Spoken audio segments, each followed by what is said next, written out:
Қайырлы күн оқушылар. Бүгінгі сабағымыздың тақырыбы 2-ші сыныптың 2-ші сабағы 21-ден 100-ге дейінгі сандар.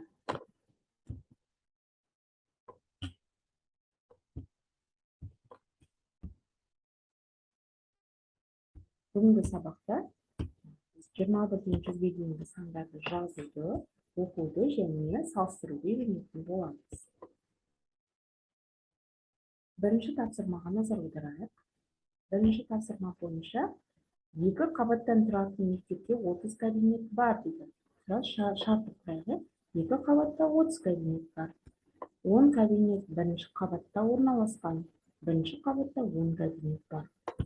Табу керек, екінші қабатта неше кабинет бар дейді. Жаздық оны. Енді есепті шығару үшін 30-дан 20-ны 30-дан 10-ға тастаймыз.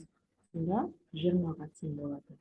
Жауабы екінші қабатта 20 кабинет бар екен.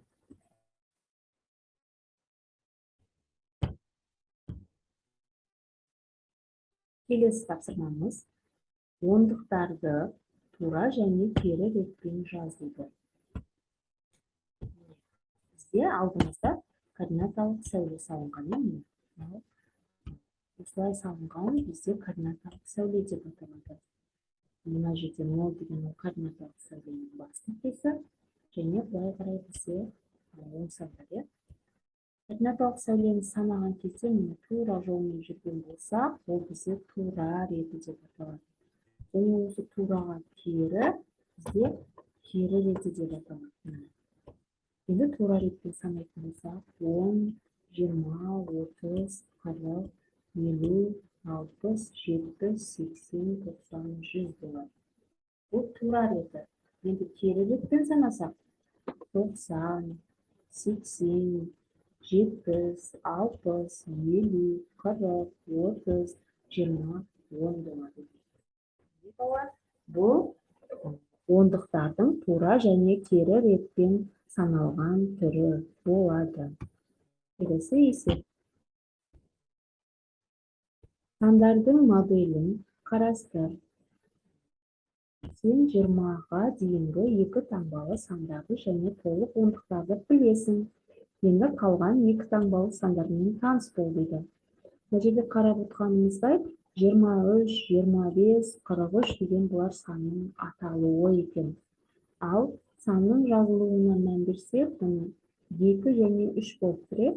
Бұл жердегі 3 дегеніміз бірліктер болса, 2 дегеніміз ондықтар класы болады екен. 25 дегенде 5 бізде бірлік болса, 2 ондық болады. 43-те 3 бізде бірлік болса, 4 ондық болады. Енді санның моделін қалай жазамыз? 23 санның моделін мына түрде жазылады екен.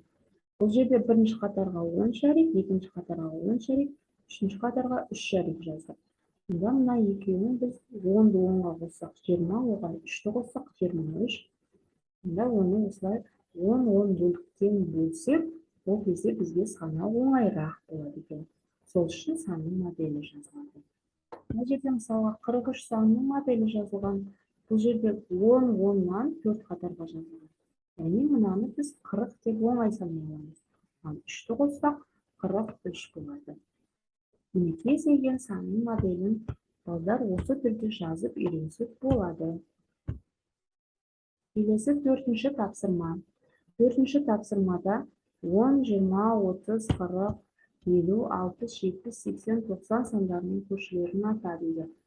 Бірінші мына бізде көрсетіп қойған екен, ол панель. Мысалы 50 санының көшелері 49 пен 51 екен. Оны қайдан білдік? 40 пен 50-дің ортасында 41, 42, 43, 44, 45, 46, 47, 48, 49. Яғни 50-ге ең жақын көршісі ол 49 екен. Ал мына бетінде 51 екен. Одан ары қарай 52, 53, 54 деп 60-ға дейін кете береді.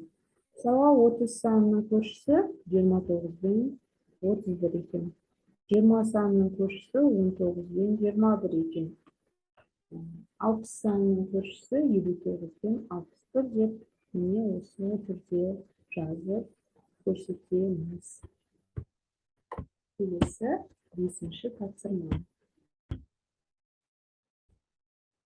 Бұл жерде балдар бізге кесте берілген. Осы кестедегі кез келген үш санды жасырып, жасырылған санды жолсын тапсын дейді.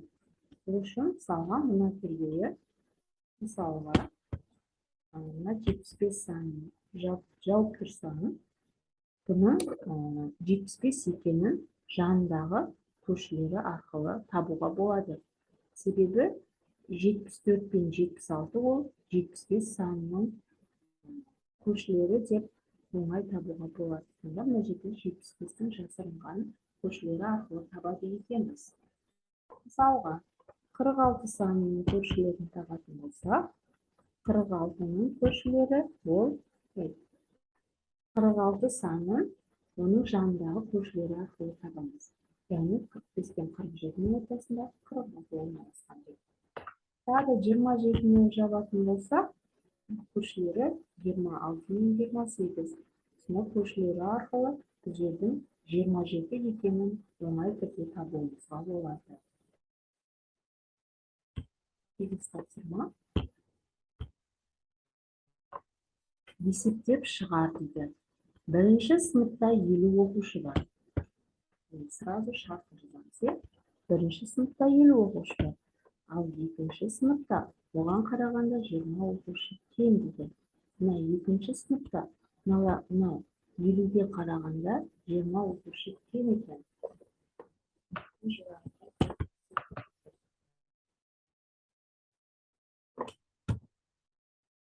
20 оқушы кем дейді. Табу керек мектептен екінші сыныптағы оқушылардың санын дейді. Екінші сыныптағы оқушылар санын табуымыз керек. Біз кем десе білеміз, азайту амалын қолданамыз. 50-ден 20-ны азайтамыз, 30 болады. Жауабы екінші сыныптағы оқушылардың саны 30 болады екен. Енді осы берілген есепке кері есеп құрастырып, оны шығар дейді.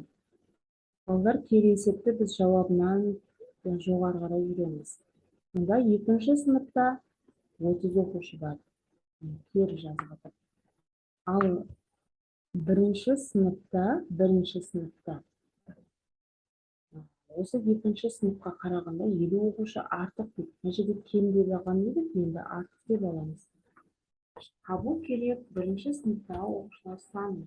Мына жерде екінші сыныптың оқушылар санын тапсақ, кері есепте бірінші сыныптағы оқушылар санын табамыз. Енді артық десе қосу амалын қолданамыз. 30-ға 20-ны қоссақ 50 болады. Жауабы бірінші сыныптағы оқушылардың саны 50-ге тең екен. Бұл тапсырмамыз түсінікті болды деп ойлаймын. Енді сонымен балалар, бүгінгі сабағымыз осымен аяқталды. Назар салып тыңдағандарыңызға рахмет. Егер каналымнан қызықты есептер көргілерің келсе, каналыма жазылып, және қоңырауша белгісін басуды ұмытпаңыздар. Келесі кездескенше сау саламатта болыңыздар.